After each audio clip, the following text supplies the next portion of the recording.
I'm Jackie, at an event spotlighting World AIDS Day. Check it out.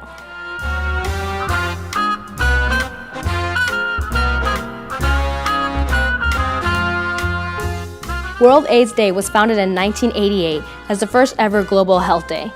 It is also seen as an opportunity for people to unite and to take a stand in the fight against HIV.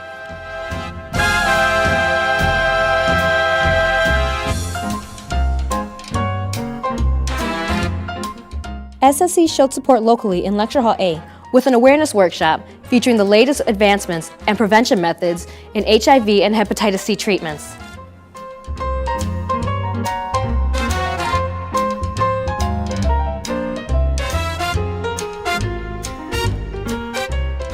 Don't forget, try and find me at our next event, if you can.